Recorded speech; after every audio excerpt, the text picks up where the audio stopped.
Feliz sábado para cada uno de ustedes, queridos hermanos y queridos amigos que en esta mañana están viendo este programa desde sus hogares. Sean muy bienvenidos a un programa más de Escuela Sabática.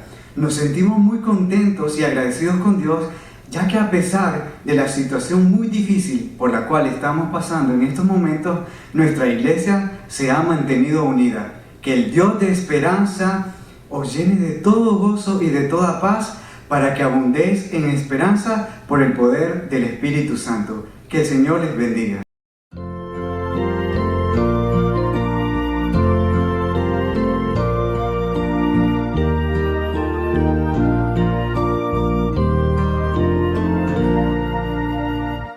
Ama a tus prójimos, piensa en sus almas, diles la historia de Cristo el Señor. Cuida del huérfano, hazte su amigo. Cristo es Padre y fiel Salvador. Salva al incrédulo, mira el peligro. Dios le perdonará, Dios le amará.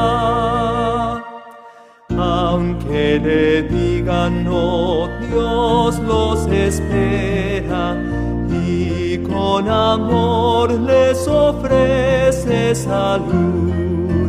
Si claman al Señor, Él los perdona y los protege con solicitud. Salva al incrédulo, mira el peligro. Dios le perdonará, Dios le amará. Dentro del corazón triste abatido, obra el Espíritu transformador, que lo conducirá arrepentido a Jesucristo, su buen Redentor.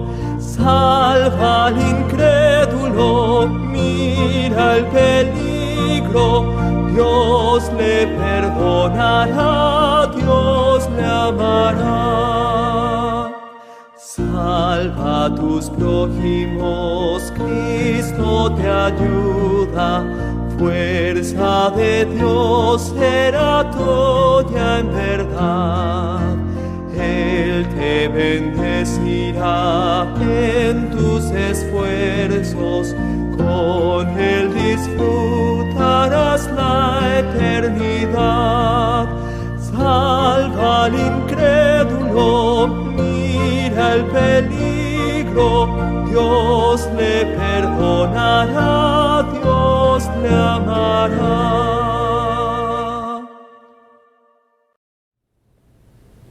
Feliz sábado, apreciables hermanos. Les invito a que abramos nuestras Biblias en el libro de 1 Tesalonicenses 5, del 16 al 18. La palabra de Dios dice: estad siempre gozosos, orad sin cesar, da gracias en todo, porque esta es la voluntad de Dios para con vosotros en Cristo Jesús. Con estas palabras los invito a ir de rodillas para elevar una oración a nuestro Dios. Amoroso Padre Celestial, te damos gracias, Señor, porque estamos aquí en tu casa de oración, alabando y glorificando tu santo nombre. Señor, venimos ahora, Señor, con un corazón agradecido, porque tú nos has cuidado durante toda la semana, porque has cuidado de nuestra familia, porque nos has dado el alimento en la mesa. Señor, no tenemos palabras como agradecerte lo bueno que eres con cada uno de nosotros. Señor, queremos pedirte de manera muy especial que tú puedas bendecir este programa, que pueda ser una ofrenda de agrado para para ti. También así te pedimos, Señor, por cada persona que está en su casa, Señor, que tu Espíritu Santo pueda transformar, Señor, su corazón. Que tú lo ayudes, Señor, en cualquier dificultad que está pasando, Señor. Que tu palabra dice, pedid y se os dará, tocad y se abrirá las puertas. Señor, confiamos en tus promesas. Ahora, Señor, queremos pedirte de manera muy especial por el repaso de la lección. Que podamos ser instrumento y podamos ser luz y que puedas ayudarnos a entender lo que tú tienes preparado en este día. Todo esto te lo pedimos en el nombre de Jesús. Amén.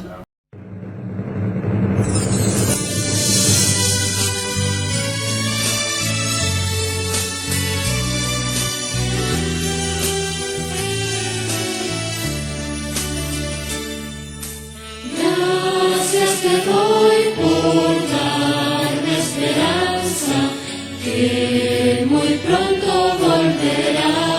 volverás.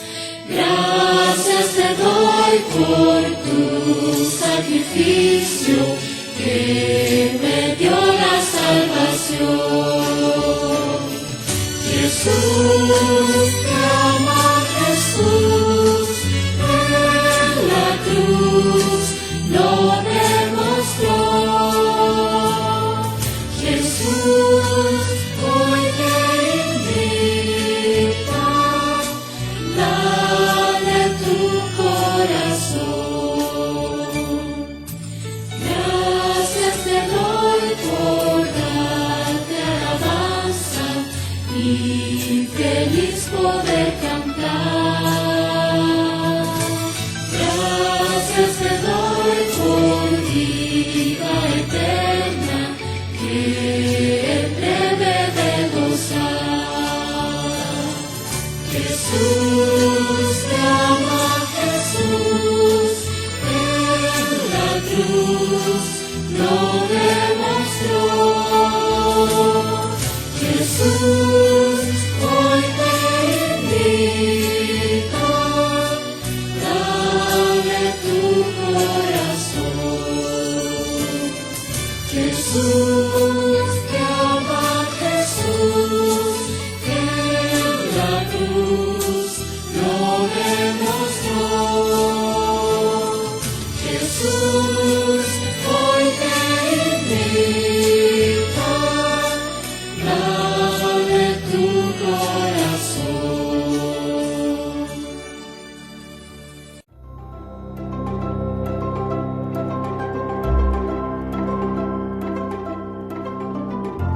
Este tipo de proyecto fue creado por el gobierno ya que necesitaba mejorar la nutrición y es una necesidad en Mozambique.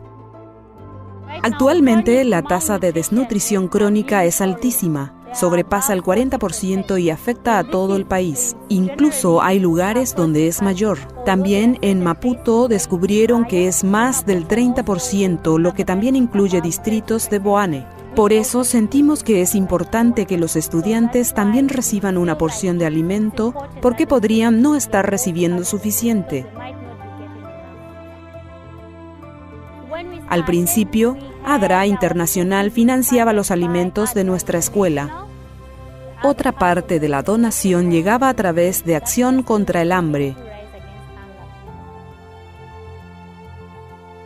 Al ser parte de este proyecto, ellos reciben arroz. El arroz viene en un paquete con soya y vegetales deshidratados. En cada paquete hay un paquete de multivitaminas dentro del alimento que nosotros distribuimos. Así que cada ración que reciben equivale a unas 700 kilocalorías como complemento a lo que reciben en su casa.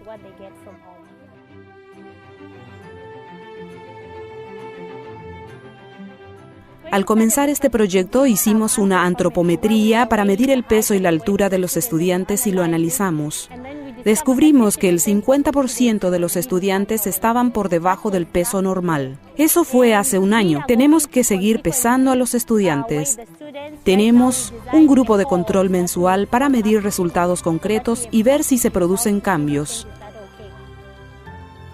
Lo que sí hemos notado es que hay un aumento en el número de estudiantes. Comenzamos con 9.366 y ahora tenemos 13.453 estudiantes. Al terminar el año pasado teníamos 11.656 estudiantes.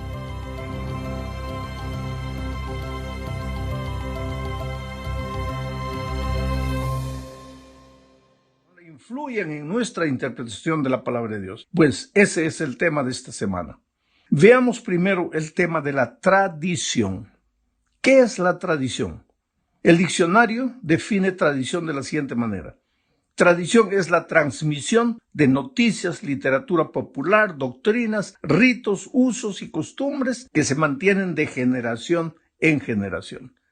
En realidad, la tradición está formada por las pautas silenciosas de convivencia que una comunidad considera dignas de guardar y mantenerse de generación en generación. De este modo, esas pautas silenciosas se constituyen en parte integral de los usos y las costumbres de esa comunidad, para que sean aprendidas por las nuevas generaciones como un legado cultural. O sea, tradición, en unas palabras simples, es todo lo que nuestros padres, abuelos, bisabuelos hicieron y que nosotros continuamos haciendo porque ese legado fue pasado del bisabuelo al abuelo, al papá y llegó hasta nosotros. Ahora, la tradición, mira, mi amigo querido, la tradición en sí no es mala. Nos puede ayudar a mantenernos conectados a nuestras raíces y es bueno que lo estemos, porque cuando tú te olvidas de tus raíces, de cierta manera pierdes tu identidad. Lo que te da seguranza para avanzar al futuro es saber de dónde vienes, quiénes son tus padres, tus abuelos, tus bisabuelos, cómo vivían ellos, cuál era la cultura de ellos. Y es justamente por causa de eso que la tradición pues juega un papel importante en la vida religiosa de una comunidad y de los miembros de esa comunidad. Sin embargo, la tradición involucra también algunos peligros. Veamos, por ejemplo, el problema de una tradición buena que los judíos tenían, que con el tiempo se volvió un peligro para la vida espiritual de ellos mismos. Marcos 7, 3 y 4 dice: porque los fariseos y todos los judíos, aferrándose a la tradición de los ancianos, si muchas veces no se lavan las manos, no comen. Y volviendo a la plaza, si no se lavan, no comen. Y otras muchas cosas hay que tomaron para guardar, como los lavamientos de los vasos de beber y de los jarros y de los utensilios de metal y de los lechos. Ahora yo te pregunto a ti, mi amigo, ¿estaba errada esta tradición de los judíos? Completamente no, claro que no. Hoy, en tiempos del coronavirus, ¿tú crees que los judíos estaban equivocados? Claro que no. Ellos no comían si no se lavaban las manos. Ahora, el problema fue que con el tiempo esa buena costumbre de lavarse las manos antes de comer, esa buena costumbre que había pasado de una generación a otra, se empezó a volver una especie de regla de fe y de valor espiritual. El judío, en aquellos tiempos, podía estar mal espiritualmente, viviendo en pecado escondido. Pero si se lavaba las manos en público antes de comer, ya se sentía un buen cumplidor de la tradición y por tanto con derecho al reino de los cielos. Por eso, en cierta ocasión, cuando los discípulos no se lavaron las manos antes de comer, los judíos le preguntaron a Jesús: ¿por qué tus discípulos no se lavan las manos?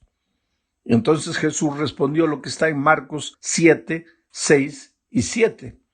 Respondiendo él les dijo: hipócritas, bien profetizó de vosotros Isaías, como está escrito: este pueblo de labios me honra, mas su corazón está lejos de mí, pues en vano me honran, enseñando como doctrinas mandamientos de hombres. ¿Tú te das cuenta? Esa buena costumbre de lavarse las manos antes de comer, para los judíos se había vuelto una especie de requisito de salvación. Ahora, no hay nada de malo en lavarse las manos, hay que hacerlo. Es higiénico, es por tu salud, pero de ahí a pensar que si no te lavas las manos te vas a perder y no tienes derecho a la salvación, hay kilómetros y kilómetros de distancia. El problema en la tradición en los tiempos de los judíos fue que tomaron las costumbres buenas y las hicieron regla de fe. Y este es el peligro que puede suceder con nosotros hoy.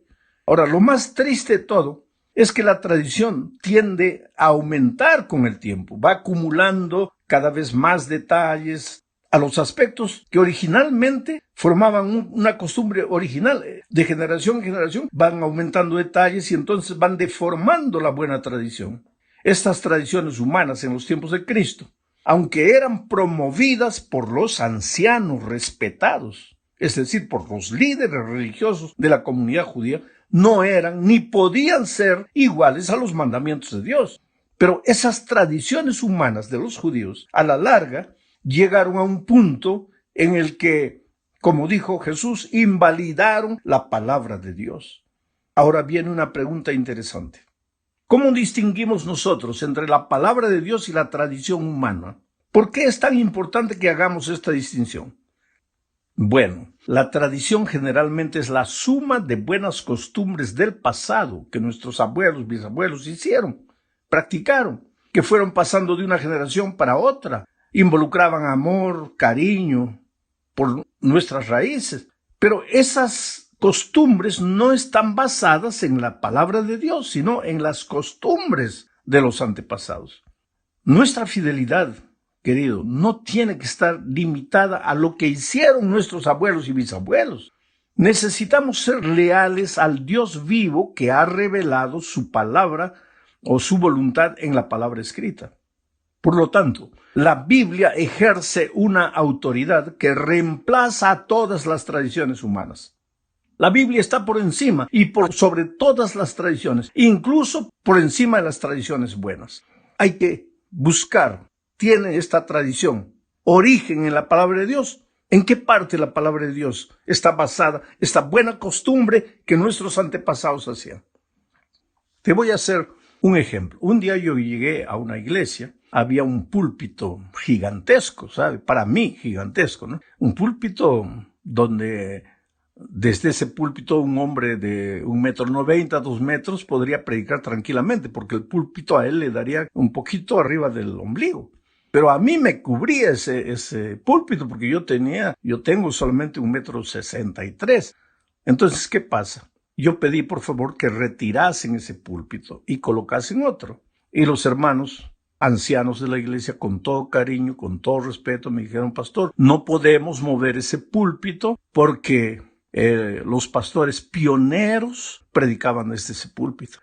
Y lógicamente, los pastores pioneros eran americanos que medían 1,90 m, 2 metros. Entonces, para ellos estaba perfecto el púlpito. Pero yo soy, pues, un peruano que mide 1,63 m. Para mí ya no estaba bien el púlpito, pero estos hermanos creían. Y mira, la buena costumbre del tiempo pasado se había hecho una especie de regla de fe. Hoy día no importaba cuánto tú midieses, tenías que colocarte atrás de un púlpito gigantesco. Quiere decir, si tocabas eso era pecado, era un atentado contra nuestra historia, contra nuestros pioneros, contra lo que nuestros padres nos enseñaron. Ahí está el ejemplo.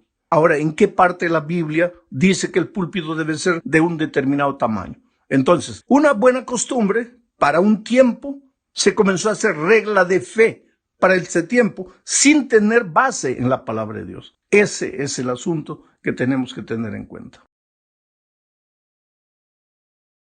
Ahora, hablemos de la experiencia. Este es el segundo punto de nuestra lección. El Evangelio no puede ser solo teoría. La doctrina que nos sale del papel no tiene mucho sentido. La teoría del Evangelio solo es poder cuando el verbo se hace carne, o sea, cuando la teoría se hace experiencia. La experiencia es la teoría hecha vida. Primero nacen las emociones en el corazón, después se transforma en acción. El cristianismo tiene que ser sentido, gustado, probado y después vivido. Eso es experiencia. Es lo que sientes y que te empuja a la acción, a vivir. La experiencia es aquello por lo que darías la vida. Sin embargo, la experiencia no puede ser la esencia ni el fundamento de nuestra fe. No puedes quedarte esperando que Dios te hable personalmente a tu propia experiencia cuando Dios ya te habló a través de su palabra. No puedes basar tu conducta cristiana en lo que sientes, sino en lo que la palabra de Dios dice. El sentimiento no está por encima de la palabra de Dios. Observa lo que dice Pablo en 2 Corintios, capítulo 11, versículo 3. Pero temo que como la serpiente con su astucia engañó a Eva, nuestros sentidos sean de alguna manera extraviados de la sincera fidelidad a Dios. Percibe el raciocinio de Pablo. La serpiente con astucia engañó a Eva. Y Pablo dice, mi temor es que nuestros sentidos, nuestros sentimientos, así como la serpiente, de manera astuta nos desvíen de la sincera fidelidad a Cristo. Tú puedes ser hasta sincero, pero si basas tu vida cristiana solo en lo que sientes, estás mal. Veamos el caso del paralítico, por ejemplo, en el tanque de Bethesda. Estaba paralítico, no podía andar, 38 años sin andar. Vino la palabra de Dios. Jesús le dijo, levántate, toma tu lecho y anda. Pero el paralítico no sentía nada, no sentía que estaba curado, estaba paralítico. Podría haberle dicho a Jesucristo, oh Señor, yo quisiera andar, sí, pero estoy paralítico, yo siento que estoy paralítico. Si hubiera hecho eso, el paralítico se hubiera quedado paralítico para el resto de la vida. Pero él, a despecho de lo que sentía, creyó en la palabra de Jesús y se levantó y anduvo. Entonces, querido, el sentimiento es bueno. El sentimiento le da sabor a la vida cristiana. Pero cuidado con normar tu vida cristiana solo por el sentimiento. Por eso Dios te dejó su palabra. En el tercer punto de este estudio veremos el papel de la cultura en la interpretación bíblica. Es innegable el poder y la fuerza de la cultura en nuestro comportamiento. El drama que vivimos hoy es el hecho de que vivimos 6 días de la semana sumergidos en la cultura que nos rodea y algunas pocas horas el sábado en la iglesia, donde recibimos las enseñanzas bíblicas. Y esas enseñanzas bíblicas no siempre apoyan lo que la cultura enseña. Entran hasta en contradicción. Y ahí tú te quedas entre la cultura y la palabra de Dios. ¿A quién sigues? ¿A la cultura o a la Biblia? El resultado de todo esto es lo que estamos llamando hoy de secularismo. El cristianismo secular intenta infiltrar en las iglesias las enseñanzas de la cultura en detrimento de las enseñanzas divinas. El otro día, por ejemplo, un anciano de iglesia, delante de la intransigencia de algunos hermanos, querían hacer de la iglesia una especie de sindicato. Me preguntó, pastor, ¿en todos los lugares es como aquí? Mi respuesta es, depende, querido. ¿Depende de qué? De la cultura. Tú sabes que el espíritu sindicalista está presente en todos los lugares, en todos los países, bajo diferentes ropajes. Y es lógico que esos mismos hermanos que participan de sindicatos, de agremiaciones, de reivindicación durante 6 días, vienen a la iglesia y quieren que la iglesia también funcione como un sindicato. La palabra de Dios no tiene mucho valor para ellos. Lo que importa es, entre comillas, el mundo está cambiando y ¿por qué nosotros también no cambiamos? Quiere decir, si la cultura cambia, que la palabra de Dios también cambie. No es así. Yo podría dar otro ejemplo, pero no lo voy a hacer. Podría hablar sobre el homosexualismo, por ejemplo. En cierto país, alguien dijo, pastor, el homosexualismo en este país antes era prohibido. Hoy es aceptable. Pero si vamos así, dentro de poco será obligatorio. ¿Tú te das cuenta? La cultura cambió.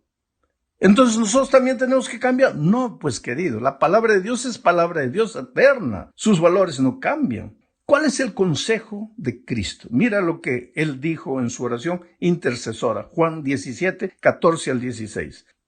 Él oró a Dios diciéndole, yo les he dado tu palabra. ¿A quién? A los discípulos. Y el mundo los aborreció. Quiere decir que si tú quieres respetar los principios de la palabra de Dios, el mundo te va a aborrecer. Y el mundo los aborreció porque no son del mundo, como tampoco yo soy del mundo. No te ruego que los quites del mundo, sino que los guardes del mal. No son del mundo, como tampoco yo soy del mundo. Oh, querido, nosotros vivimos en este mundo, pero no somos de este mundo. Vivimos sumergidos en la cultura de este mundo, pero no podemos contagiarnos de la cultura de este mundo. Hay muchas cosas buenísimas en la cultura, pero también hay mucho veneno infiltrado, y tú tienes que tener la luz de la palabra de Dios para no dejarte arrastrar por la cultura. No podemos aislarnos del mundo. Tenemos que cumplir una misión en este mundo. Pero mira lo que la sierva de Dios escribió en Consejos para Mayordomía, página 306. Los seguidores de Cristo han de estar separados del mundo en sus principios e intereses, pero no deben aislarse del mundo. El Salvador trataba constantemente con los hombres, no para alentarlos en alguna cosa que no estuviese de acuerdo con la voluntad de Dios, sino para elevarlos y ennoblecerlos. Si tú vas a una rueda de amigos, que sea para que tu influencia los lleve a Cristo, y no para que la influencia de ellos te sumerja a ti en una cultura que no tiene Dios y que no respeta a Dios.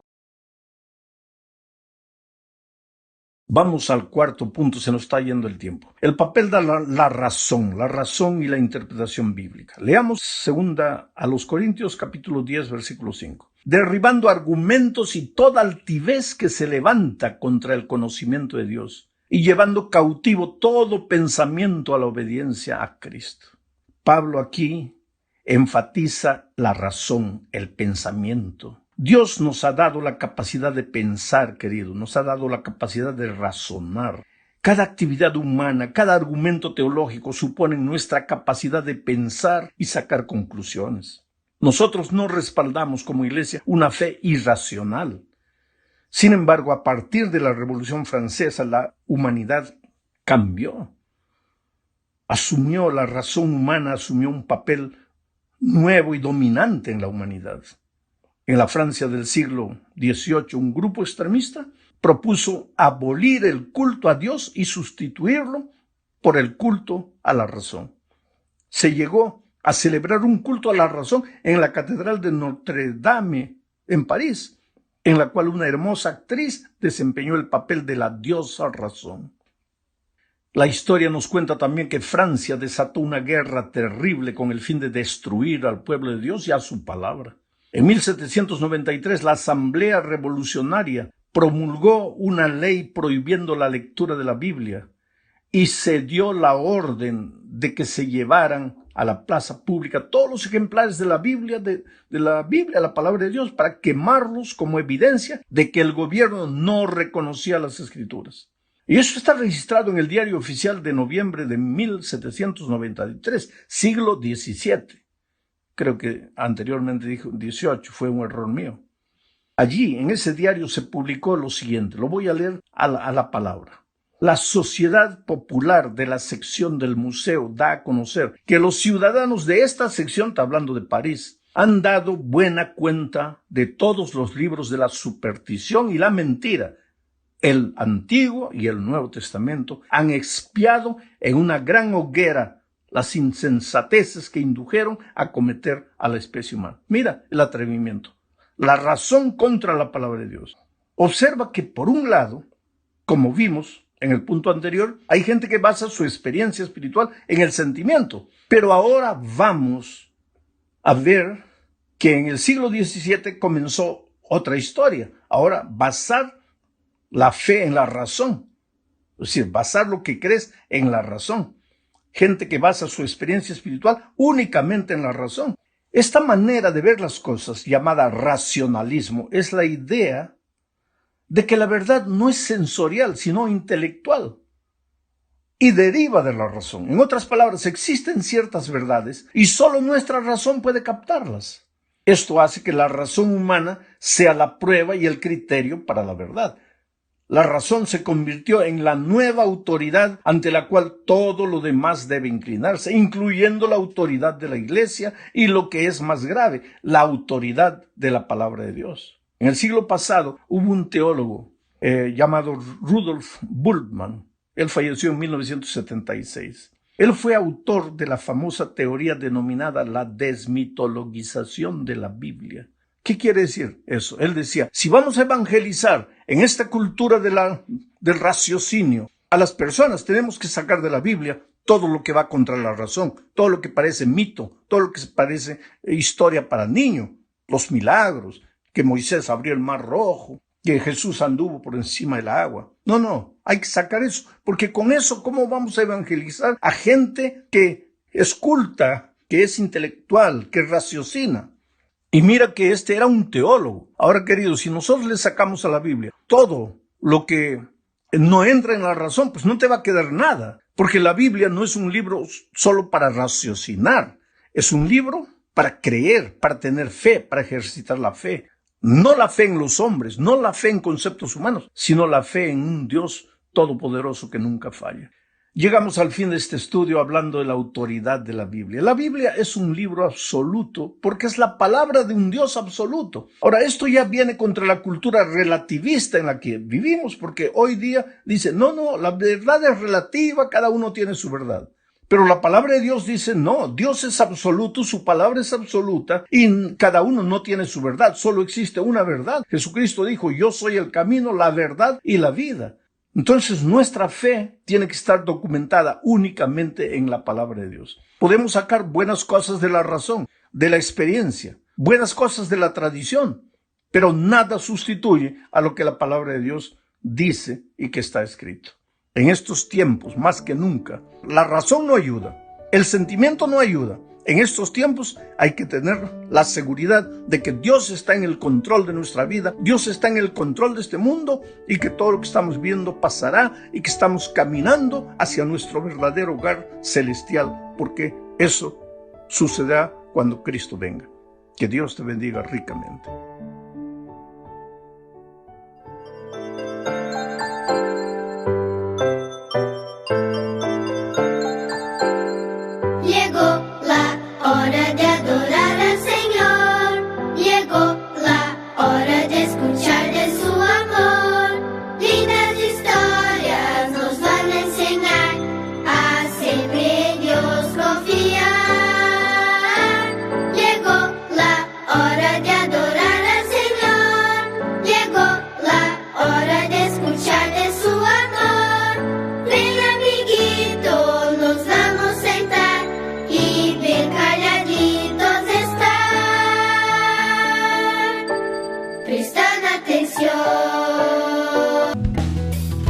Hola chicas y chicos, la historia de hoy se llama Un hombre pequeño con un corazón grande. El versículo para memorizar está en Lucas capítulo 19, versículo 8 que dice: Ahora mismo voy a dar a los pobres la mitad de mis bienes. El mensaje es: muestro el amor de Dios cuando corrijo lo que hago mal. ¿Alguna vez fuiste a un desfile o a un partido de fútbol y no podías alcanzar a ver bien? Tal vez tu papá te subió sobre sus hombros. Si es así, comprenderás cómo se sentía Zaqueo cuando se quedó atascado al final de la multitud. Zaqueo vivía en Jericó. Tenía una de las casas más grandes y mejores de la ciudad. Tenía lo mejor de todo porque era un hombre muy rico. Pero nadie lo quería porque estafaba a la gente y se quedaba con su dinero. Todos lo sabían, pero nadie podía hacer nada al respecto. Zaqueo era el jefe de los recaudadores de impuestos para los romanos. A los romanos no les importaba lo que hicieran mientras les dieran el dinero exacto por los impuestos. Así que Zaqueo le decía a la gente que sus impuestos habían subido, cobraba más de lo que debía y se quedaba con la diferencia. Un día Zaqueo oyó que Jesús estaba yendo a Jericó. Había escuchado hablar mucho acerca de Jesús. Había escuchado cómo Jesús había sanado a los enfermos, los cojos y los ciegos. Y algunos decían que había resucitado a alguien de los muertos. Todas esas cosas hacían que Jesús fuese un hombre diferente. Y Zaqueo quería verlo.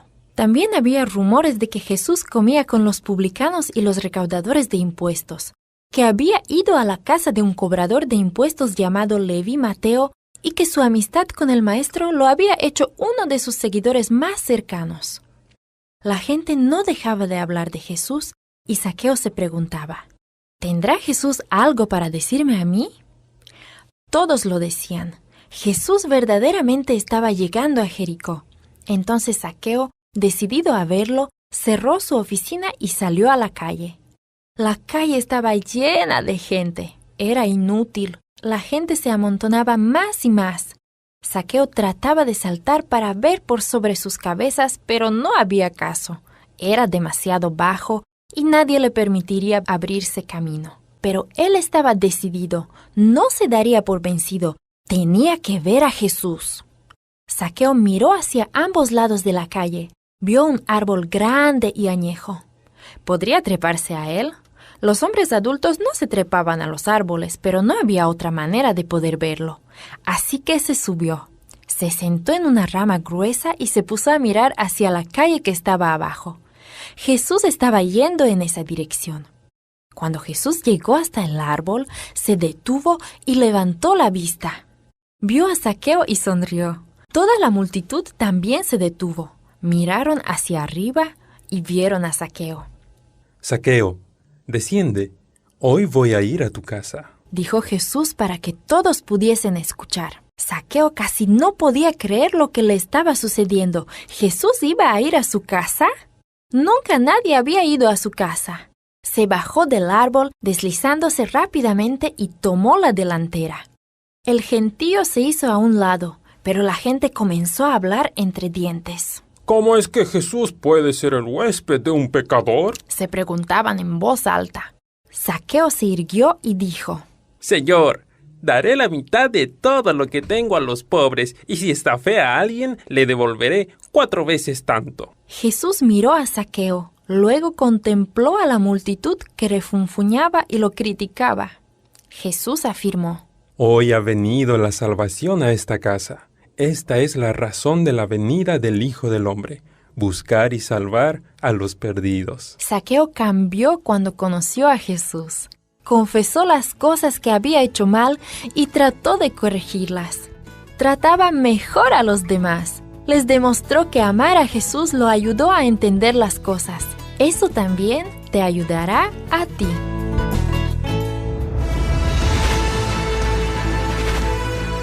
Probar y ver.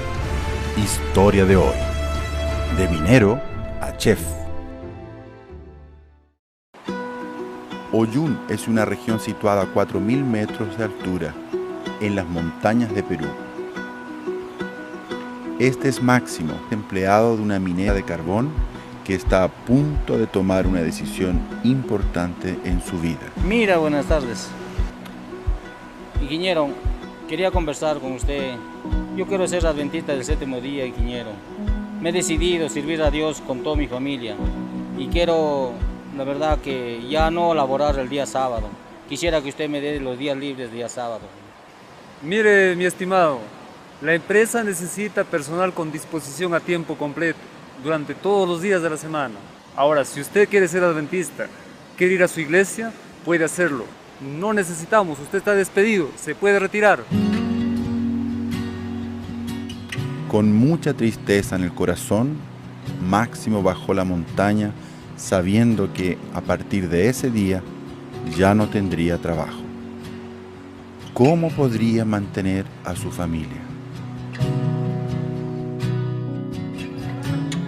La empresa no pagó todo lo que le correspondía y por sentirse víctima de la injusticia, buscó un abogado para que lo representara en un juicio. Él no lo conocía, pero tampoco tenía mucho para elegir en esa ciudad tan pequeña y alejada de los grandes centros urbanos. Doctor Miguel, he venido acá para contratar su servicio.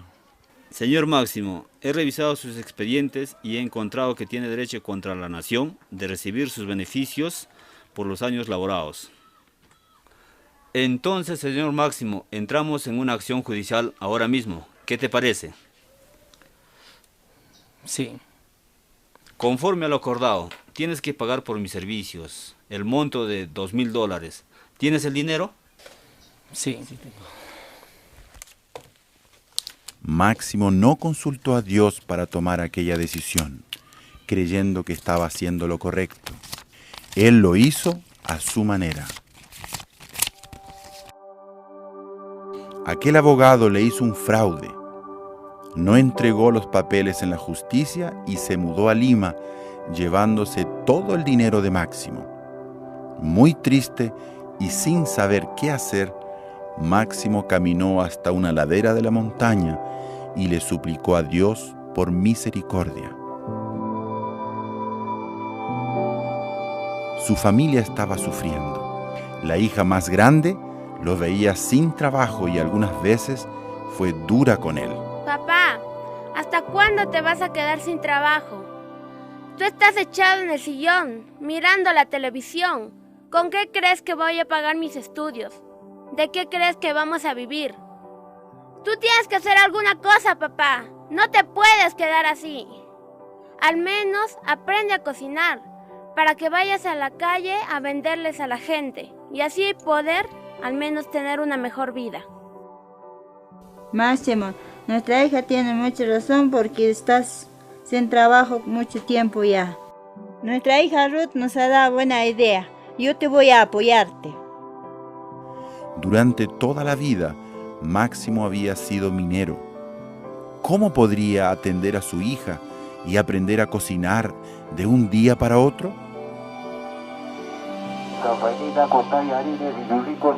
Actualmente, él y su esposa salen todos los días a vender comida en las calles de la ciudad. Lo que ganan con ese trabajo es más que el sueldo de minero y tienen además la garantía de no tener que trabajar los sábados.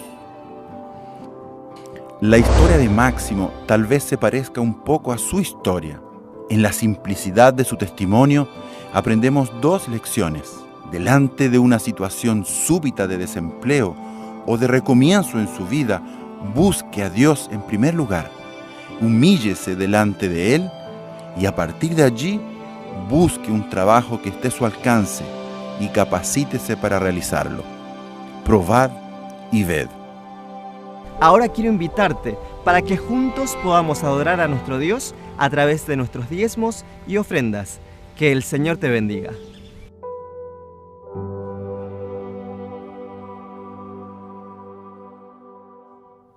Iglesia, buenos días. A cada uno de ustedes un feliz sábado. Hemos disfrutado de la lección en esta mañana interesante y un programa hermoso de Escuela Sabática. Pues para ti tengo unos anuncios. Como ustedes saben, hemos venido todos los sábados anunciando que traigan sus ofrendas, traigan sus diezmos, pues en esta tarde no es la excepción. Te invito, hermano, a ti hoy, donde quiera que estés, ahí en tu casa, a que tú puedas venir hoy en esta tarde aquí al templo para depositar nuevamente tu diezmo y tu ofrenda. Aquí estarán los del departamento de tesorería. No hay necesidad de que tú te bajes de tu automóvil. Tú llegas, entra a la iglesia y ahí habrá una persona que te va a estar ayudando. Así es que te hago la invitación hoy en esa tarde de 4 a 4:30 de la tarde, venir a depositar tus diezmos y tus ofrendas. Y también, iglesia, hago la invitación para aquellos jóvenes que se puedan enlazar en Facebook Live en esa tarde. En La Feja, el grupo de jóvenes en esa tarde también tiene un hermoso programa. Te invitamos a que tú te enlaces. A las 4 de la tarde se inicia este hermoso programa de La Feja. Te invita en esa tarde hoy que te puedas enlazar en Facebook Live en la programación de Sociedad de Jóvenes. También tengo la invitación que si tú no te has integrado a los programas del miércoles, te hago la invitación que tú bajes la aplicación móvil, en tu aplicación de Zoom, bajes la aplicación para que te puedas enlazar con nosotros. Todos los miércoles hemos tenido culto, hemos tenido una pequeña meditación, hemos tenido los testimonios. Hago la invitación de iglesia que te puedas enrolar en el programa de los miércoles a las 8 de la noche. Nuevamente a las 8 de la noche estamos teniendo estos programas. Así es que, igual manera, también te hago la invitación, todos los viernes, cada líder puede integrarse con su unidad a través de esta aplicación. Estos son los anuncios. Un feliz sábado para cada uno de ustedes.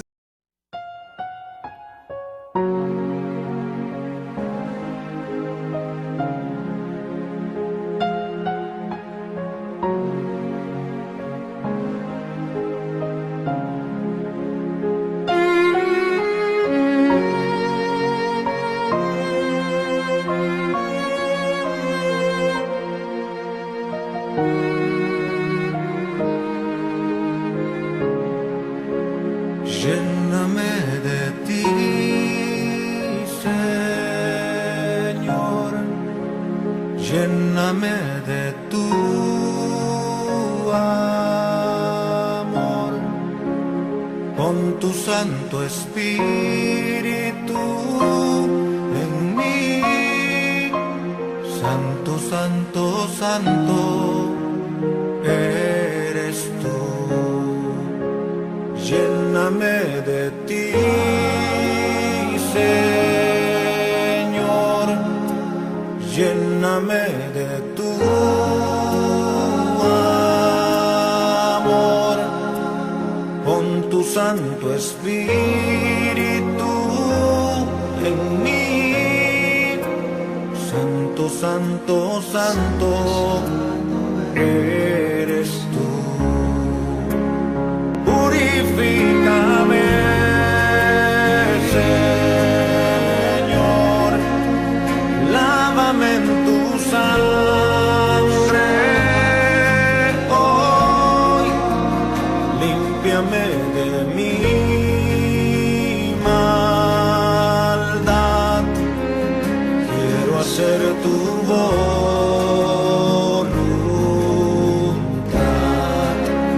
Grande, grande, grande es tu poder, salmos y alabanzas cantaré, tú eres mi razón de ser, lléname de tu poder, purifícame, Señor, lávame en tu sangre hoy, límpiame de mi maldad, quiero hacer tu voluntad.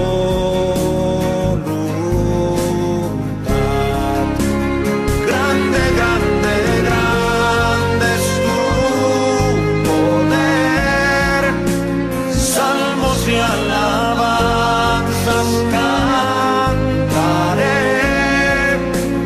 tú eres mi razón de ser, lléname de tu poder, tú eres mi razón de ser, lléname de tu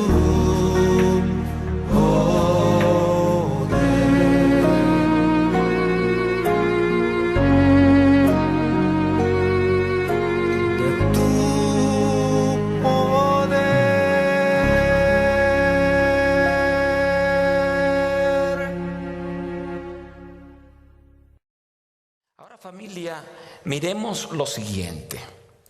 Y lo siguiente que tenemos que determinar nosotros cuando hablamos de máscaras es que a lo largo de la vida, y estoy seguro que usted estará de acuerdo conmigo, a lo largo de la vida conoceremos muchas máscaras y pocos rostros. Hoy la gente esconde su realidad detrás de una máscara. Hoy la gente esconde quién realmente es en una ¿cómo se llama? Eso mismo de maquillaje, de disfrazarse. Cogemos los carros. Yo recuerdo, en mi país le llaman bondo. El bondo, ¿cómo le dicen en Cuba mil cosas al bondo? El bondo es cuando te chocan el carro, le ponen como una cosa arriba para cuando le sacan el choque, así lo maquillan otra vez para que se vea como que nunca había sido chocado. Y muchos de nosotros que hemos sido chocados, que hemos sido deteriorados por la vida, nos hemos puesto bondo por todo el cuerpo. Nos hemos puesto bondo por todos los lugares donde nos han herido, donde nos han maltratado, donde nos han humillado. El ser humano hoy en día vive poniéndose máscaras. Por lo tanto, ya nosotros no vemos los rostros de las personas. Ahora lo que vemos son Máscaras. Ahora usted puede buscar en Facebook y usted va a ver todo tipo de máscaras.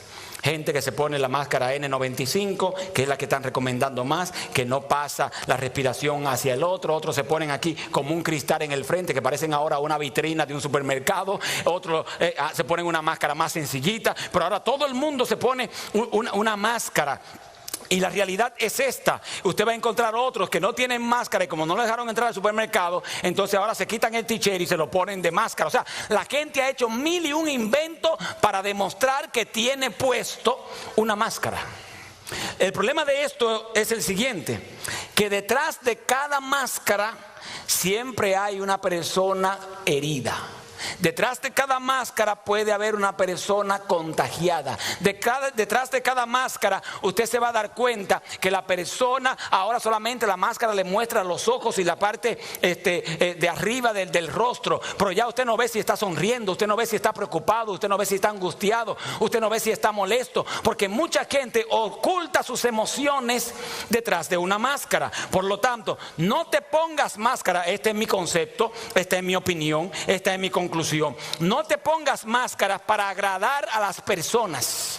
Y este es el peor error que nosotros cometemos. Siempre nos ponemos una máscara porque la gente, la sociedad está demostrando que no tiene que ser así. Ahora yo veo, todo el mundo decía, y yo veo a los religiosos ahora preocupados, porque todo el mundo decía: cada vez que se vaya a abrir la palabra del Señor, traje y corbata. Ese es el concepto de lo que es un presentador de la palabra. Traje, corbata. Y ahora en la casa, ¿qué vamos a hacer? A Menchi le mandaron un meme, se diría, ¿cierto? Al teléfono, que decía... Creo que fue alguien de aquí de la iglesia que se lo mandó, como siempre. El meme decía: si fuera por la ropa mía de ir a la iglesia, la ropa mía cree que ya yo me descarrilé de la iglesia. Porque hace tiempo que no nos ponemos ropa de venir a la iglesia. Porque ahora estamos siendo ministrados desde la casa. Ahora estamos siendo bendecidos desde la casa. Ahora los pastores estamos predicando la misma palabra, con la misma unción, con el mismo poder, sin traje y sin corbata. ¿Qué estamos diciendo con esto? ¿No será que nosotros tenemos que quitarle la máscara al protocolo de la iglesia? ¿No será que nosotros tenemos que quitarle la máscara a quien realmente nosotros somos? ¿No será que nosotros estamos subiendo la palabra de Dios a un nivel inalcanzable? Que si usted no tiene una corbatita, entonces usted no puede participar. Que si usted no tiene un traje, entonces Dios no te puede usar. Y ahora cientos y cientos de miles de personas están presentando la palabra de Dios en t-shirt, en parque, en la cocina, en la sala de su casa, en su oficina, en el comedor, en la habitación. O sea, todo el mundo ahora está buscando un rinconcito, una mata en el patio para presentar la palabra del Señor. Porque era hora que la palabra del Señor ya le quitaran el disfraz del protocolo, ya le quitaran el disfraz de que es solamente para una élite o para un grupo de personas, que es solamente para aquellos que han estudiado para ser pastores y predicadores del evangelio. La palabra de Dios es sin máscara y es para todos, familia. Tenemos que entender eso. Dios está ahora aprovechando esta situación del coronavirus para acercar la palabra de Dios, para darnos cuenta que era hora de salir del edificio de la iglesia y bendecir a miles. Que era hora de salir del edificio de la iglesia y darnos cuenta que el único día donde debemos venir a la iglesia no es el sábado. Que podemos congregarnos un lunes a las 9 de la mañana. Que podemos congregarnos un martes a las 6 de la tarde. Que podemos congregarnos a través de Zoom con los jóvenes de la iglesia un viernes en la noche y hacer dinámicas y hacer actividades y bonito, todo el mundo cómodo en su casa. Es cierto, yo recibo llamadas todos los días, los hermanos extrañando su iglesia. Ay, yo quiero el calorcito de mi iglesia, yo quiero cantar y adorar en mi iglesia en vivo. Eso va a venir, familia. Pero yo quiero pedirle un favor: cuando usted regrese otra vez para la iglesia, venga sin máscara, para que ya no sigamos chismeando en la iglesia. Ay, lo dijo el pastor, No se me salió. Para que ya no vengamos a criticar las cosas que pasan en la iglesia.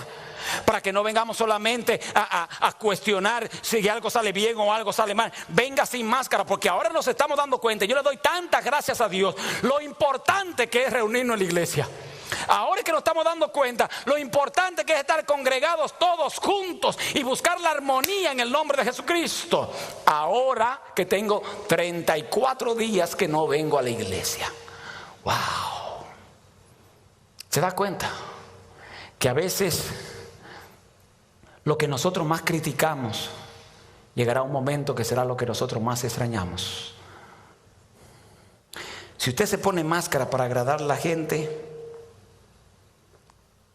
me da mucha tristeza. Porque si las personas te quieren de verdad, te van a querer como eres, no como la sociedad quiere que tú seas. El que me quiere escuchar, yo con mucho cariño lo recibo, pero sabe que yo voy a sonreír, sabe que yo me voy a gozar, sabe que yo voy a disfrutar la palabra, sabe que yo me voy a reír a carcajadas con las muelas de atrás, porque la palabra de Dios me quitó la máscara y me devolvió el gozo. Cuando nosotros estábamos de novios, Menchi, que me estaba enamorando a mí ahí, sonsacándome y mareándome para que me casara con ella, y yo estaba pendiente solamente a las cosas espirituales, pero vi palabra de Jehová y le hice caso.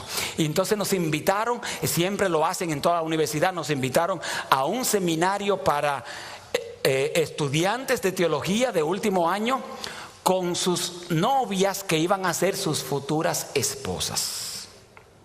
Y fuimos allí a un campamento de la universidad. Estábamos todos los estudiantes de último año de teología, con todos los doctores en teología, todos los pastores de las asociaciones y conferencias y campos y delegaciones, estaban todos allí para hablarle a esos estudiantes que en pocos meses estarían saliendo a predicar el evangelio del Señor a la al país. Y comenzaron a hablar las esposas de pastores, y comenzaron a hablar también los pastores. Ay, mis hijos, le decían a las damas, cuando ustedes se casen, ustedes van a ser mujeres sufrientes porque van a estar solas. Sus maridos no van a ser de ustedes, van a ser de toda la congregación. Y yo veía a Menchi diciendo, ay, Dios mío, ¿en qué me he metido? ¿Por qué no me casé con un ingeniero? ¿Por qué no me casé con una persona que trabajara de 8 de la mañana hasta las 4 de la tarde?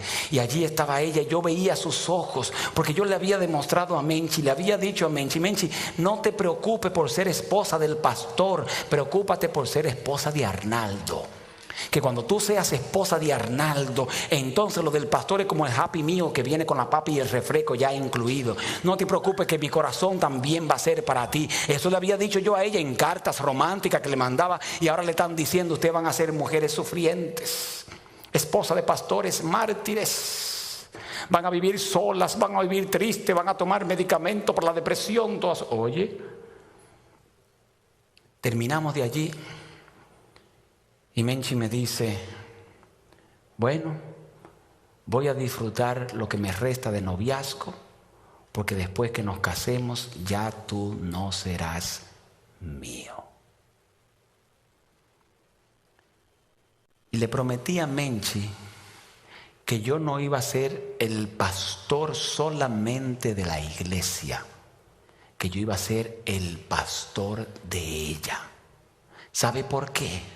Porque cuando nosotros nos metemos en esa camisa de 11 varas que nos ha puesto, esa camisa de fuerza que nos ha implementado la sociedad, tú dejas de ser quien tú eres. Tú no puedes dejar de sonreír porque vives al lado de 3 aburridos. Tú no puedes dejar de cantar porque vives al lado de 3 momias allí que no abren ni la boca. Tú no puedes vivir solamente viniendo a la iglesia a contar los testimonios tristes. Señores, oren por mí, que me dieron un golpe, oren por mí, que pedí trabajo. Todo eso es bonito, pero tú no puedes ahora venir a seguir la misma secuencia de funeraria de todos los testimonios en la iglesia. Alguien tiene que decir, señores, me dieron un fuetazo, pero vivo estoy en el nombre de Jesucristo. Alguien tiene que romper el parámetro y marcar alegría en el nombre del Dios Todopoderoso. Porque en un mundo donde todos usan máscaras, es un privilegio poderle ver el alma a alguien. Es un privilegio conocer a alguien transparente. Es un privilegio en un mundo de máscaras conocer a alguien que no tiene temor en ser quien realmente Dios lo ha creado, un hijo de Jesucristo. Perdón. Ahora mire bien, ¿será que hay una porción en la Biblia donde yo puedo encontrar a alguien que nosotros vivimos aparentando? Vaya conmigo un momentito al libro de San Mateo capítulo 26. Y allí en el libro de San Mateo, en el capítulo 26, encontramos un detalle muy bonito, un gesto de cortesía agradable. Y allí en Mateo 26, versículo 6 en adelante, dice la palabra del Señor: estando Jesús en Betania, en casa de Simón el leproso. Deténgase allí conmigo. ¿Quién era Simón el leproso? Simón el leproso era un líder de la iglesia. Era un hombre que conocía las escrituras. Era un hombre que predicaba las escrituras. Era un hombre que enseñaba las escrituras. Y este hombre, como le pasa a mucha gente que está preocupada hoy en día y dice: pastor, mire, ¿será que Dios se apartó de mí? Porque ahora salí contagiado con el virus. Y Mateo y Salmo, capítulo 91 dice: caerán 1000 a tu lado y 10.000 a tu lado y a ti no te llegará. Y entonces ahora que me llegó a mí, ¿será que ya Dios me está mandando la plaga por lo pecador que yo he sido, por la decisión mala que tomé en el pasado? No, familia. Mientras el diablo sea el dueño de esto, mientras el diablo siga dando vueltas por este mundo, los hijos de Dios también vamos a experimentar dolor. Los hijos de Dios también vamos a tener problemas financieros. Los hijos de Dios también vamos a pasar por dificultades. Los hijos de Dios también vamos a tener momentos de crisis financiera. Los hijos de Dios también nos vamos a contagiar del coronavirus. Y este hombre llamado Simón, que le ponen por sobrenombre el leproso, era por una razón: tenía lepra. Y aquel hombre se encontró con Jesús y Jesús lo sanó. Y yo quiero hacer una aclaración en este momento. Cuando Jesús vino a la tierra, mucha gente ha vendido la idea de que Jesús solamente sana, bendice, libera a aquellos que están todo el tiempo con Jesús. Pero eso es erróneo, porque yo encuentro a Jesús sanando a un siervo de un centurión que no era de la iglesia. Yo encuentro a Jesús bendiciendo a una mujer adúltera en Juan capítulo 8 y rescatándola y perdonándola y salvándola. Tampoco era de la iglesia. Bueno, si era adúltera y estaba acostándose con hombres, se supone que no era de la iglesia, pienso yo. Ahora, Jesús aparece sanando a Simón de Cirene. Jesús aparece sanando a un muchacho que lo trajeron 4 que era paralítico. Jesús aparece sanando a cojos. Jesús aparece sanando al hijo de un hombre que estaba poseído por demonio. Y cuando se dio cuenta el hombre que él no tenía fe, le dijo a Jesús: Señor, si es posible, por favor, sánalo, porque yo creo. Toda esa gente no tenía a Dios en el corazón. Toda esa gente no conocía al Dios de la esperanza. Toda esa gente no vivía 24 horas para el Dios del cielo. Pero Jesús no solamente sana a los que están en la iglesia. Y yo quiero ser bien claro, bien enfático, bien directo, bien transparente y sin máscara para decir esto. Si tú eres un pecador, Jesús puede sanarte. Si tú eres un esclavo, Jesús puede liberarte. Si tú eres un drogadicto, tú eres importante para Jesús. Si tú eres una persona que eres hombre de día y te viste de travesti en la noche, Jesús también puede bendecirte. Por lo tanto, la palabra de Dios declara que Jesús se quita la máscara no solo para sanar a sus hijos, no solo para prosperar a sus hijos. También Jesús prospera, bendice a aquellos que no se consideran hijos sin saber que ya son hijos de Dios.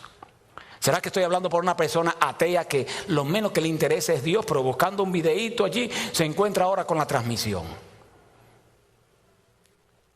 Aunque tú todavía no lo asimiles y lo aceptes, tú eres hijo de Dios. Aunque tú todavía te sientas miserable por tu pasado, tú eres hijo de Dios. Aunque tú todavía sigas disfrazado con la máscara, tú eres hijo del Dios de la salvación. Por eso, Simón el leproso, Jesús lo sana y él le prepara una cena al Señor. Qué lindo gesto. Señor, en agradecimiento te quiero preparar esta cena para ti porque me sanaste. Y él invita allí a Jesús, invita a sus discípulos, invita a sus amigos cercanos de su mismo grupo social, de su mismo grupo eclesiástico y de preferencia religiosa. Y allí están juntos con Jesús. Y dice el texto bíblico allí en Mateo capítulo 26, que estando él en casa de Simón el leproso, celebrando su cena, vino a él una mujer con un vaso de alabastro de perfume de gran precio, lo derramó sobre la cabeza de él mientras Jesús estaba sentado. Al ver esto, todos los discípulos dijeron, ¿para qué este desperdicio? Pero una de las cosas que me gusta de la Biblia, en el estudio de la lección de esta mañana, estaba diciendo el doctor García y el pastor Hidalgo y la doctora Mayrin, estaban diciendo que hay unos errores en el texto al escribir. Quien escribió fue inspirado por Dios, pero fue gente humana. Le metió su cultura, le metió su tradición, le enfatizó lo que ellos entendieron. Y en el libro de San Mateo, en el capítulo 26 dice, los discípulos dijeron, ¿para qué este desperdicio? Pero en el libro de San Juan dice el texto bíblico que no fueron los discípulos solamente. San Juan dice el texto bíblico allí en el capítulo 12, especialmente el versículo 4 y 5 dice, Judas Iscariote dijo, espérate, porque cuando uno dice, no, todos están perdidos, eso es mucha gente, no es todos, tú. Ahora está diciendo, aunque Mateo 26 dice que los discípulos dijeron, no, espérate. En Juan capítulo 12, en el versículo 5 y 6, dice, Judas fue que dijo. Y todos nosotros sabemos, todo el tiempo, que Judas estuvo con Jesús usando la máscara. Todo el tiempo Judas aparentó que servía al Señor completamente. Todo el tiempo Judas aparentó, es más, hasta predicó que el reino de Dios se ha acercado, pero no estaba predicando el reino de Dios, aquel reino poderoso, aquel reino que está por encima de un gobierno. Estaba predicando el reino de que iban a ser libres de los romanos, pero Judas se vendía con su máscara que él estaba sano cuando realmente estaba contagiado. Ay, ahora sí me asusté. Una lección grande que aprendí con este coronavirus es que uno no puede pegársela a nadie porque tú no sabes quién lo tiene. El que usted ve más sanito es el que está más enfermito. El que usted ve más bonito es el que está más contagiadito. Oye, ¿qué cosa? Ahora uno no sabe quién, porque ahora como nos mandaron a todos a usar máscara, primero dijeron, úsenla solamente los que tienen gripe, los que sufren alguna situación respiratoria, los que tienen su defensa baja, usen esos la máscara. Y uno decía, bueno, veo a Vitico con máscara, se está decacarando Vitico. Pero ahora todo el mundo tiene que usarla.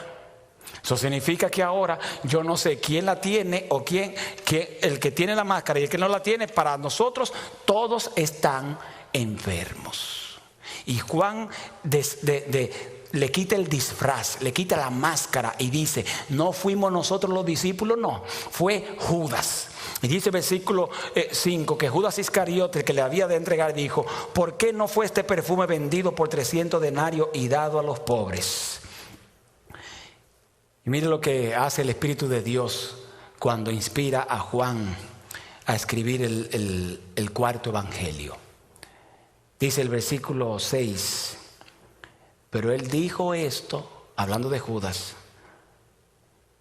no porque se cuidara de los pobres, sino porque era un ladrón y como él tenía la bolsa de dinero, sustraía, se robaba de lo que se echaba en la bolsa. Oye esto ahora, le quitaron la máscara a Judas. Entonces uno se pregunta, ¿será que en la vida espiritual será igual que el coronavirus, con o sin máscara?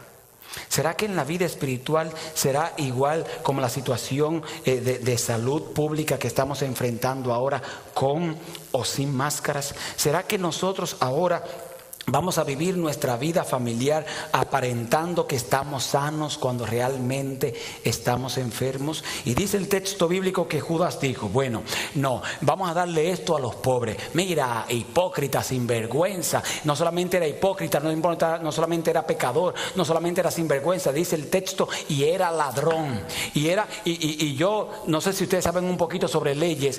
Las leyes dicen que cuando usted comete un crimen por impulso es una cantidad de años, pero cuando usted comete un crimen y utilizan una palabra interesante, se llama un crimen premeditado.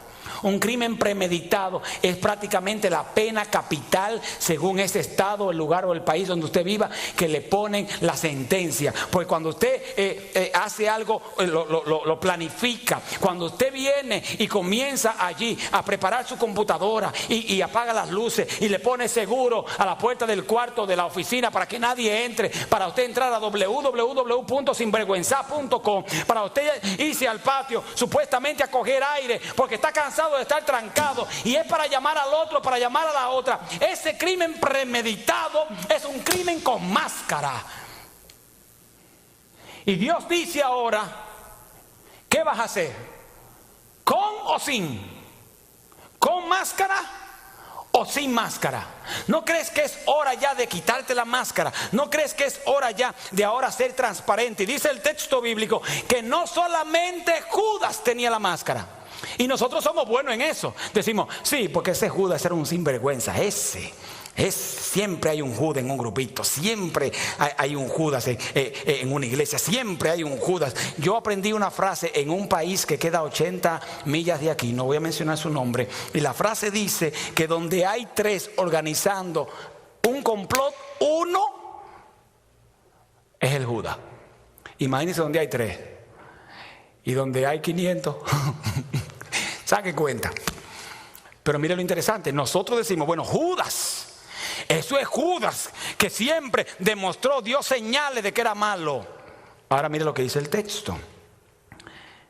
Cuando la mujer saca el perfume, Simón el leproso, que era el que estaba contagiado de coronavirus, que era el que Jesús sanó, ahora Simón el leproso piensa, no dice, piensa.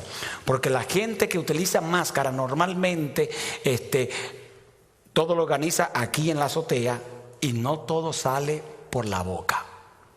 Y él piensa y dice, si Jesús supiera quién es esta mujer, no se dejaría tocar por ella. Y este es el error que cometemos nosotros. Si Jesús supiera, como si Jesús no sabe.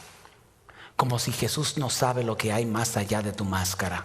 Como si Jesús no sabe las lágrimas que has derramado frente a tu rostro enmascarado de una sonrisa. Como si Jesús no supiera lo que hay más allá de ese selfie que te tomaste con tu esposa. Aquí estamos contentos. Como si Jesús no supiera. Como si Jesús no supiera la realidad tuya. Y el texto bíblico dice que mientras aquel hombre pensaba, si Jesús supiera quién es esa mujer. Claro, familia, Jesús sabía que era una mujer vacía. Jesús sabía que era una mujer pecadora. Jesús sabía que era una mujer llena de tristezas. Jesús sabía que era una mujer que estaba buscando reconciliarse con Dios. Jesús sabía que era una mujer que estaba necesitada. Que Jesús sabía que era una mujer que tenía su máscara. Pero como dijimos hace un rato, Jesús sabía que detrás de cada máscara hay un rostro herido. Y dice el texto bíblico que Jesús le dijo a Simón, Simón, yo sé quién es esta mujer. Lo que no dice la Biblia, que dice el deseado de todas las gentes, es que no solamente Jesús sabía quién era la mujer. Dice la doña en el deseado que Jesús sabía también quién era Simón. Y al saber quién era Simón, sabía que uno de los hombres que se había acostado con la mujer era él. ¿Te das cuenta por qué es que nosotros no podemos criticar al que tiene la máscara?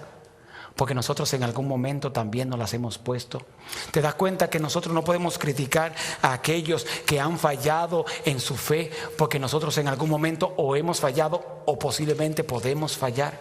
¿Te das cuenta que no podemos criticar al que está luchando todavía con las prendas, al que está luchando todavía con ponerse la boca roja, así de un rojo prendido, un rojo coronavirus?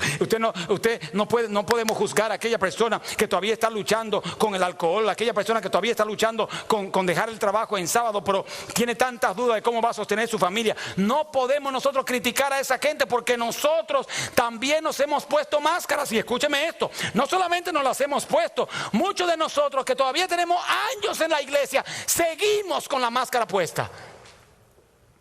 Ese es el problema de Simón el leproso, que es bueno para juzgar a esta mujer con máscara. Y ahora Jesús le dice: Simoncito, yo sé quién tú eres también. Yo sé que ella es una loca, pero yo sé también que el loco con el que ella se acostó fuiste tú.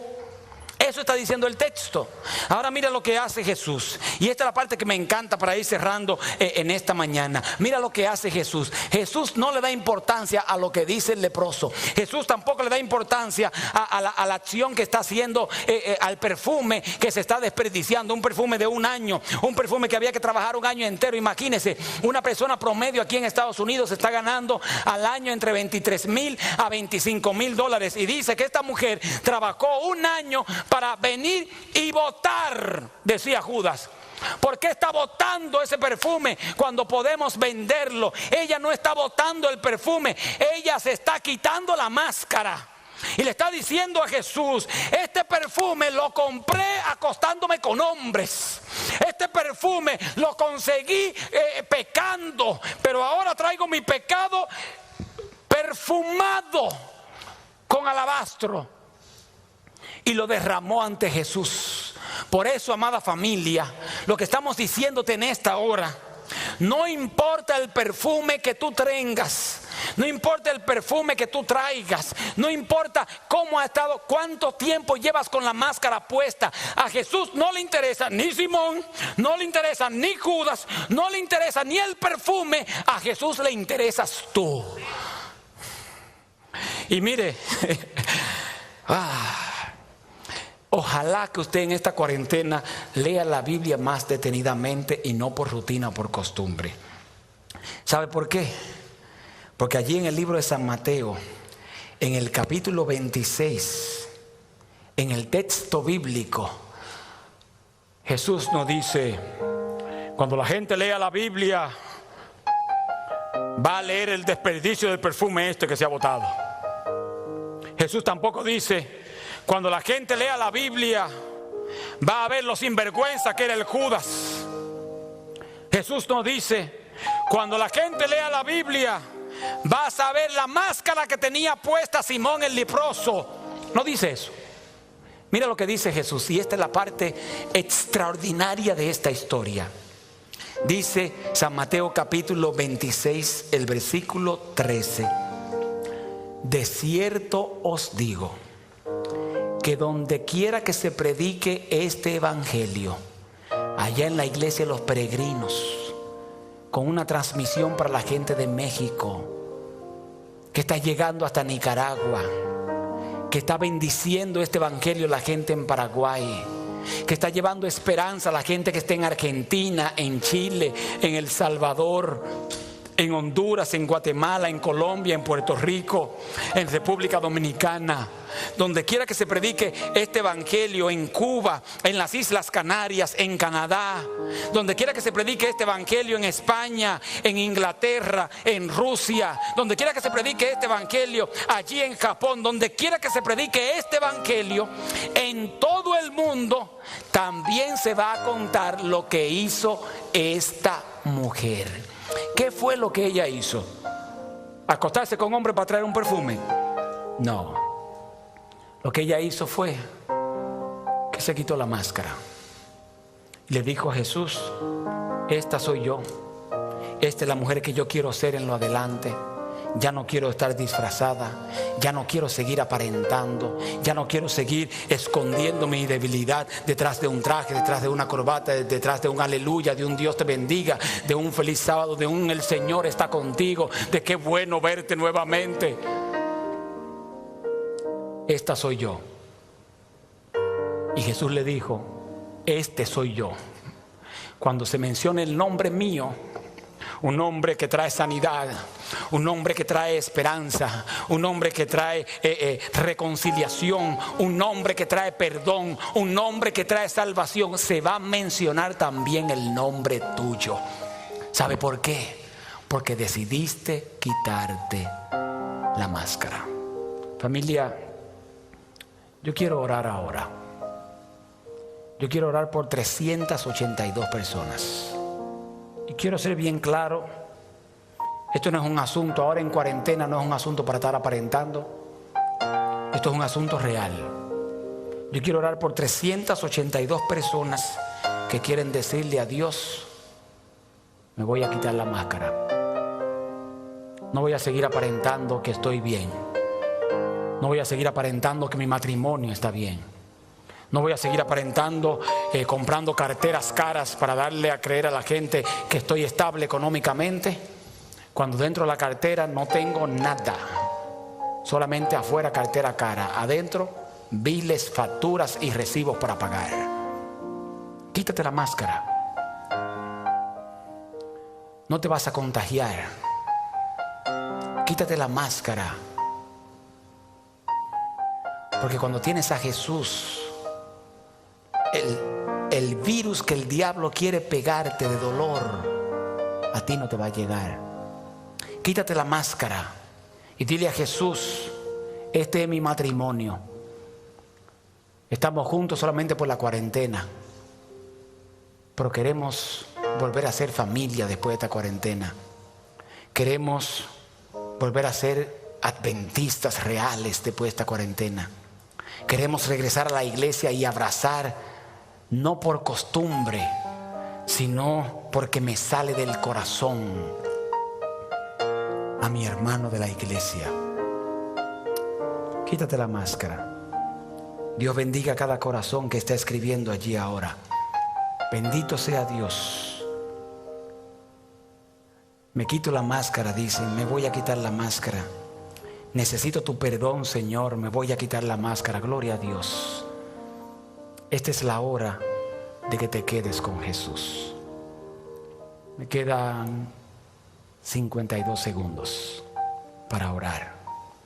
¿Será que puedo orar por ti? No tengas miedo de que te vas a contagiar de más dolor, fracasos y malas decisiones. Con Jesús, lo mejor es quitarse la máscara. Si eso quieres, allí donde estás, cierra tus ojos conmigo y vamos a orar. En este momento les invito a tener una oración para concluir este programa. Padre Celestial, damos muchas gracias por esta programación que tú nos has dado. Te rogamos, oh Dios, que este sábado pueda ser guardado por cada uno de nosotros conforme a tu santa y divina voluntad. Sé con cada uno de los miembros de la iglesia de Sugarland, oh Dios. Bendíceles, ayúdales. Sé con ellos física, material y espiritualmente. Te rogamos, oh Dios, que este sábado pueda ser una delicia para cada uno de nosotros y podamos guardarlo conforme a tu voluntad. Y Padre Celestial, haz que las enseñanzas de este día podamos aplicarlas a nuestra vida y que sean de bendición para nuestra vida espiritual. Por Jesús te lo rogamos. Amén.